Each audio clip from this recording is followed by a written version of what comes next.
Before the Vietnam War, only approximately 50% of Americans had ever even heard of the country of Vietnam, let alone could have ever predicted the immense impact that country would have on American history today.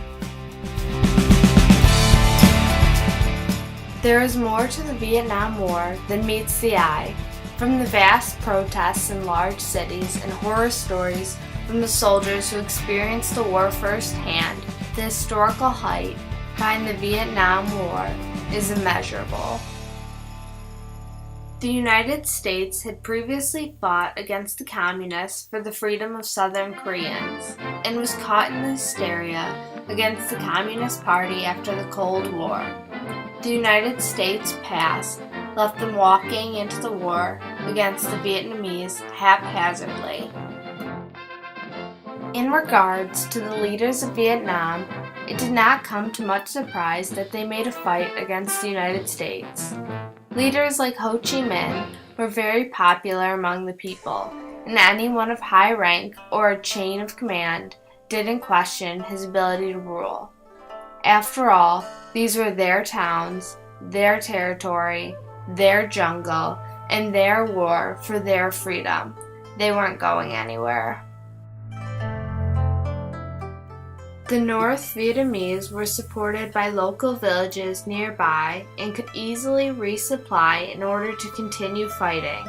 Since they were also being supplied by China with artillery and support in terms of men, they were able to move relatively heavy artillery through rough terrain like mountains and jungles. This was a very significant factor that helped allow the Vietnamese to keep up with the French and American soldiers. The United States was involved in Vietnamese affairs way before the 1st Regiment of Troops was formally sent onto the eastern shores of Vietnam. America originally supported their French allies during their colonization of Vietnam against communism. However, French colonization stopped due to the Battle of Dien Bien Phu. Vietnam defeated the French, which caused them to push out and pursue a peace agreement. In 1954, the Geneva Peace Conference gave control of South Vietnam to the Allies, and the Communists gained control in North Vietnam. This divided the country at the 17th parallel. Approximately 80,000 South Vietnamese had moved to the north after the Geneva Agreements were finalized. This peace accord was abided by until 1956, when the Allies predicted the outcome of the Vietnam's elections were likely to be in favor of communism. The elections that took place in the South resulted in Ngo Dinh Diem, an anti-communist, coming into office in the middle of all the current altercations.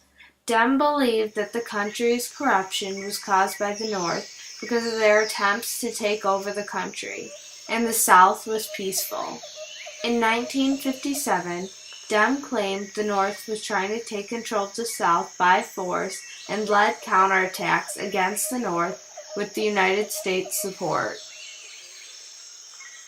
However, Diem's rule was counterproductive because his election and policies were looked down upon by intellectuals in the nation. This led to an increase in Vietnamese people joining the Communist Party. Diem tried to arrest people that he suspected of being in favor of communism, but was unsuccessful in stopping them, along with the spread of communism throughout Vietnam. Even though the United States was supporting Diem, John F. Kennedy questioned how reliable Diem's rule was and refused to get involved in these seemingly distant affairs. In 1961, Kennedy sent sources to Vietnam in order to report back to him on the current situation and conditions in South Vietnam. Now Kennedy was aware of the poor situation in South Vietnam and wanted to help, but still tried to avoid getting completely involved by only sending equipment and military advisors to help. After Kennedy had been killed, Lyndon B. Johnson took over presidential rule in America. In August 1964, 2 U.S. destroyers in the Gulf of Tonkin in Vietnam radioed that they had been shot at by the North Vietnamese Army. After a suspicious attack, thought to be by the Communists on the United States ships near Vietnam, Johnson decided to wage war on North Vietnam. He soon asked the United States Congress for permission to escalate their military occupancy in Vietnam. On August 7, 1964, Congress granted Johnson permission through the Gulf of Tonkin Resolution.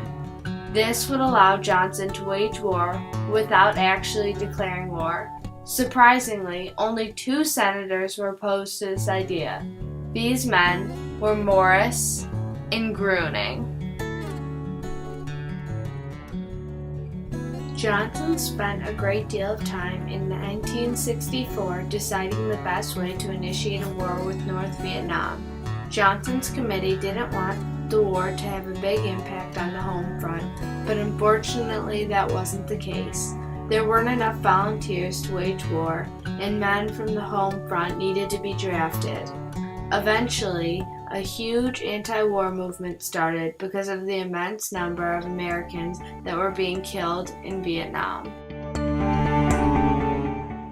In Vietnam, the goal of the Reds was to break down the United States so that they'd be willing to make peace negotiations.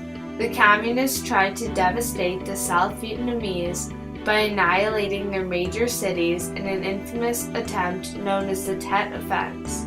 Johnson said that he was considering going to the negotiation tables in 1968, but decided not to accept renomination by the Democratic Party. After Johnson, Nixon became president, and Nixon increased the air raids in Vietnam and used South Vietnamese forces as support on the battlegrounds. These air attacks continued while potential peace agreements were being arranged. The United States, South Vietnam, North Vietnam, and Viet Cong signed a peace treaty to end the Vietnam War in Paris. South Vietnam wasn't willing to recognize Viet Cong's Provisional Revolutionary Government, so anything mentioning it were restricted to a version of the treaty only signed by North Vietnam and America. The South Vietnamese were provided with a different negotiation agreement that never recognized the Viet Cong government. This was part of Saigon's drawn-out exclusion of the Viet Cong as serious participants in the disputes to end the fight. In April of 1975, the North Vietnamese advanced to the president's house in Saigon. United States Marine and Air Force helicopters implemented an extensive airlift. Within 18 hours, more than 1,000 Americans and approximately 7,000 South Vietnamese citizens had to be flown out of Saigon. This was the fall of Saigon, which gave the North control of Vietnam. Between the United States and Vietnam, there's an estimated number of 1 million war casualties. The United States fought to end communism in Vietnam, and anyone who wished to see its demise ultimately lost. America lost a significant amount of men in this war, and the memorial in Washington is a testimony to the lives of those soldiers and their families. These men will forever be remembered for all their sacrifices they made for our country.